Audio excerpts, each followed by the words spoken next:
is up, people of the internet? It is me, Real American Politics, back in with a new video. Today, it is time that we finally discuss the Georgia Senate race after taking about a month off from discussing the race. The reason that I have not discussed this race at all was I wanted to see how things have gone with the debates, how the scandals would have gone, and see how the race is truly looking, because a month ago, the race, polling-wise, was essentially a tie. Now, the polling is indicating that Walker is down by 2.5 points, but we'll get to the numbers in a second, alright? I think that overall, not much has actually changed when you dig deep into the numbers. Now, before we continue with today's video, I hope you enjoy these type of videos. The second video of today, you know me, 2 videos a day until election day. Hooray! But if you do enjoy this video, smash the like button down below, subscribe, share with your friends, hit the little bell, follow that Twitter account in the description down below, and join the channel today. That is right, folks. For just 10 cents a day, you can join Real American Politics. Like 10 cents a day. Just click that blue join button, and only 10 cents a day, you can help support the daily content. We all love that daily content. So I hope you join today. Alright, folks, let's get into it. Enough of this intro BS. Let's talk about Georgia. So the governor's race I'm not going to discuss. I think that's foregone conclusion. Kemp is going to win that race. Now the Senate race. It's getting a bit interesting. And I know the polling on paper, it has Walker down by 2.5 points. But if I had to put money on this race, I think Walker is the favorite. I know that may sound crazy on paper. Oh, Walker's down by 2.5 points. How can you put him as the favorite? Well, let's look at some of these polling data we got. So, with Warnock up by 2.5 points, here's the biggest reason this is a much larger lead than it should be. This freaking Quinnipiac poll at Warnock plus 7. Really? Look, the scandal may have helped Walker go down maybe a point or two. You know how Christian Walker is trying to sink Herschel Walker's campaign. It's a scam. But point is, there's no reason to claim that, oh, you know, Walker's down by 7 points. Like, seriously, how do you go from... Actually, they had Walker up by 6 last time. Seriously? In no realistic scenario can Walker lose by more than 1. That's just a fact. Maybe 2. This idea that he can lose by 7? And again, this is Quinnipiac. Remember 2020? Biden's going to win Ohio. Yeah, how did that turn out?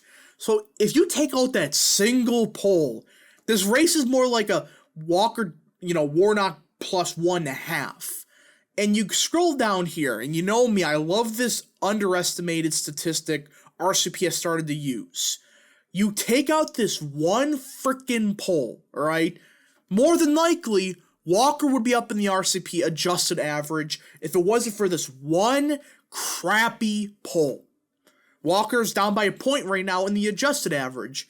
He'd probably be up by a half point if Quinnipiac just went away with their garbage polling. I don't know why RCP still trusts them after 2020. Ohio is going to go Republican. And, well, Richard Barris proved they faked polling numbers. Go watch that. I mean, seriously, the guys did an Ohio poll back-to-back days, and it's like, okay, the samples are basically just the same. They just added 200 people. It's a scam what they did. But Quinnipiac, if you take out that single poll, Republicans would more than likely be winning this Senate race in the RCP adjusted average. Now, the question is the runoff. Will this race reach a runoff? And who does this favor if it actually goes to a runoff? Well, in 2021, Warnock won because the runoff was in January. He won because it was so late. A lot of Republican working class voters, they just didn't show up. It wasn't because Trump questioned you-know-what. It's because the voters, they just weren't as enthusiastic. If it was in December, I think Perdue and Loeffler both would have won that race. I'm just saying.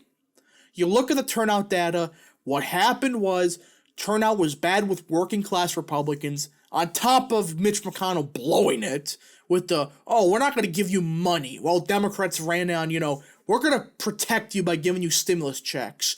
Geez, I wonder how undecided voters are going to vote. A free $2,000 check or nothing? Geez, I wonder.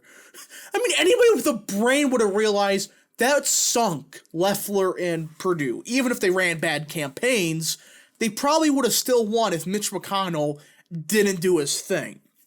But either way, with all that in mind, the runoff would be December 8th, or I should say December 6th. I think if it reaches a runoff, at that time I think Walker would win. Turnout would be much lower in the Atlanta metro. Working class voters, Republicans, would probably come out in much larger numbers than they did in 2021, percentage-wise at least. Because it's closer to the election, it's not, 2 months after the election with a lot of crap happening. And you look at history in Georgia, when it is a runoff, Republicans tend to do much better in the runoff. 2021 was kind of the exception. I think that more to do with the circumstances of that race. You had the stimulus checks, you had what happened in 2020, etc. So that's what's going to happen in Georgia for that. Now, with not looking at polling data, early voting data has come out in the state of Georgia. And if I was the Democrats, I would be a bit worried. I would be very skeptical. That's probably the better word to use. Look, on paper, it seems great. Republicans, or I should say Democrats have, 720,000 early votes. That's a great sign. That means they're going to win the governorship and the Senate race. Here's the thing, though, with that thinking, that sure, on paper it seems like a lot, but guess what? It's really not in context. So, what I mean by that? Well, in 2020, or I should say 2016, that's actually the correct date. In 2018, okay, I just screwed up 3 times. It's 2018. Sorry about that, folks. In 2018, there were 3.9 million votes in Georgia, right? 3.9 million. Now, will that number be reached in 2022? More than likely. And here's the thing, though, about voting in America now. Historically, early voting tend to favor Republicans a little bit. Well, I should say that it's just a bit more than is now. Well, significantly more. While Democrats, the vast majority of their votes are coming from early votes, whether it's absentee voting, lesser extent early voting. But let's do some basic math.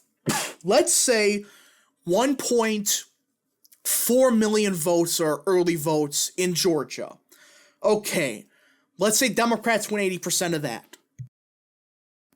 And let's say the rest, there's 2 million election day votes. Let's say Republicans win that by 70%, win with 70% of election day votes.